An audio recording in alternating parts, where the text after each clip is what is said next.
Kami jadi kelompok 7 ya beranggotakan. Saya Muhammad Abdul Nabil. Saya Siti Alisa Tilova. Saya Siti Rampang. Saya Najwa Karimah Putri. Ini kami akan mengeksplor museum sang nilai utama yang ada di Jalan Sudirman. Yuk ikuti kami.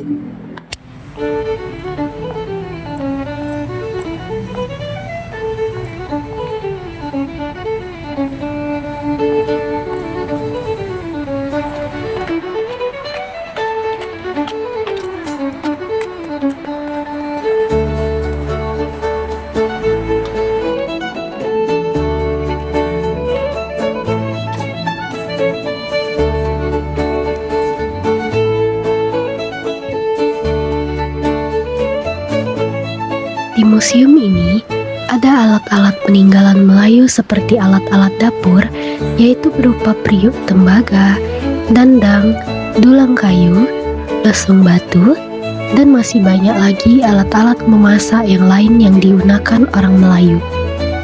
Lalu, di museum ini ada peninggalan perlengkapan menjahit, alat mencuci pakaian, senjata-senjata yang digunakan orang terdahulu seperti bedil, keris, pedang, tombak, dan ada juga pakaian Melayu seperti songket dan batik.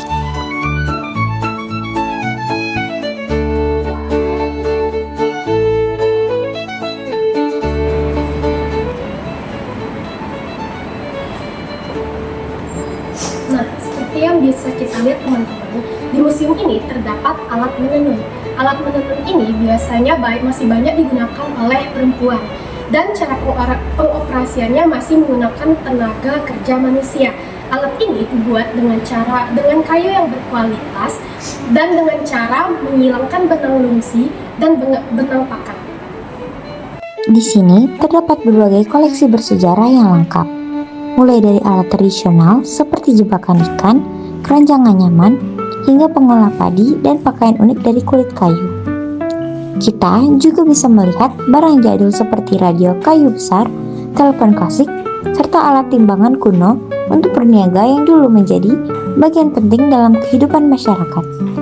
Deretan alat hitung manual seperti sumpulah kayu juga tersimpan rapi di sini, menunjukkan betapa kayanya warisan budaya dan kreativitas masyarakat lokal dalam menunjang kehidupan sehari-hari di masa lampau. Baju adat Melayu Riau ini identik dengan kesopanan dan budaya Islam. Untuk baju laki-laki, biasanya menggunakan atasan yang longgar, celana, dan kain samping. Untuk baju perempuan, terdapat baju kurung yang terdiri dari kain panjang, dan baju atasan yang longgar. Biasanya, baju ini digunakan untuk acara penting atau pernikahan. Lalu, baju ini selain cantik, dia juga memiliki makna yang sangat mendalam. Nah, ini dia sigong, alat musik tradisional yang suaranya khas banget, berat dan berwibawa. Biasanya dipakai dalam upacara adat atau penggiring tarian. Terbuat dari logam berkualitas, bentuknya klasik tapi tetap mempesona sampai sekarang. Terus ada saron atau alat musik pukul lainnya. Ini bagian dari keluarga gamelan. Terbuat dari kayu dan bilah logam yang disusun rapi. Setiap bilah punya nada yang berbeda. Kalau dimainin bareng-bareng suaranya bakalan merdu. Siapa sangka di sini juga ada koneksi alat musik modern versi jadul kayak piano atau organit ini. Buktinya, kok zaman dulu orang juga udah suka banget sama musik dan teknologi alat musiknya udah mulai berkembang pesat. Ini dia si gendang, terbuat dari kayu pilihan dan kulit hewan diproses secara tradisional. Fungsinya penting buat ngatur irama atau tempo dalam musik. Bentuknya ada yang panjang, ada yang bulat, semuanya punya karakter suaranya masing-masing.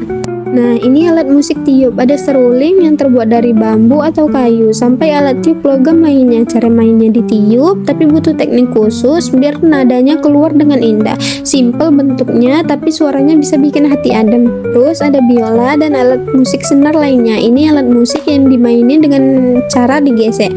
Lihat deh, detail ukurannya masih terawat banget sampai sekarang. Alat ini sering banget jadi pengiring lagu-lagu sedih atau romantis. Ini namanya sitar atau kecapi, alat musik petik yang bentuknya unik dan cantik. Biasanya dipakai buat mengiringi tembang-tembang Jawa atau Sunda. Senarnya sedikit, tapi suaranya halus dan sangat estetik. Gak cuma musik, di sini juga ada alat-alat zaman dulu kayak gini. Bisa jadi alat bantu kerja atau senjata tradisional terbuat dari besi kuat yang ditempa tangan. Bukti nyata kalau nenek moyang kita dulu sangat kreatif dan tangguh. Terakhir, ini koleksi alat zaman dahulu. Ada gasing, bengkek, sampai besimbang. Permainan ini bukan cuma buat senang-senang, tapi juga melatih ketangkasan dan kerjasama, warisan budaya yang harus kita lestarikan. Dan yang ini ada permainan Ali Oma, permainan tradisional yang punya nilai sejarah tersendiri. Biasanya dimainin anak-anak dulu buat ngisi waktu luang. Bentuknya simple tapi maknanya dalam banget buat mengenang masa lalu.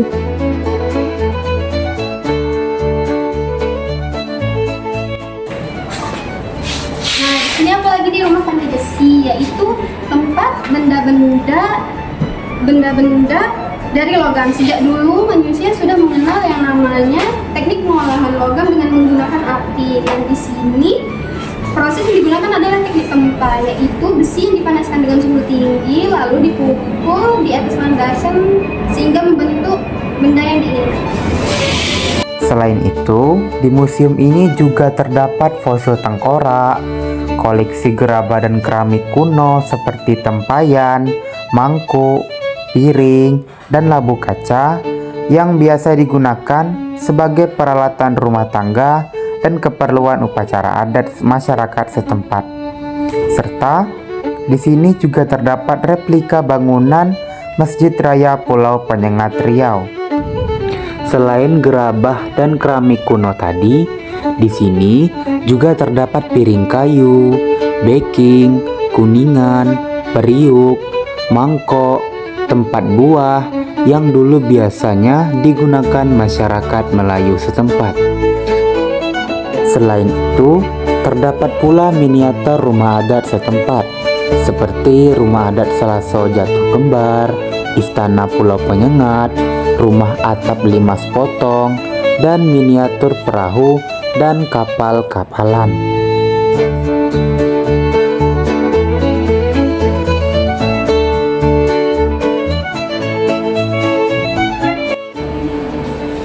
Kali ini ada Istana Raja Rokan. Istana Raja Rokan ini merupakan kerajaan Islam peninggalan dari Melayu kita yang pernah berjaya di Rokan dulu. Nah, di istana ini memiliki 18 tiang penyangga yang memiliki tinggi 2 meter dan diameter 25 cm. Istana ini memiliki 3 lantai. Lantai pertama yaitu untuk pertemuan para raja, lantai kedua untuk ruang pribadi raja itu sendiri, dan ruang ketiga ada ruangan kecil. Seluruh lantai ini didominasi oleh bangunan kayu, sedangkan atapnya seng. Nah, istana ini biasanya digunakan untuk masyarakat dalam membayar pajak maupun lain-lainnya. Jadi itu tadi isi dari Museum Sang Nila Utama yang kami eksplor. Sekian dari kami. Wassalamualaikum warahmatullahi wabarakatuh. Dadah.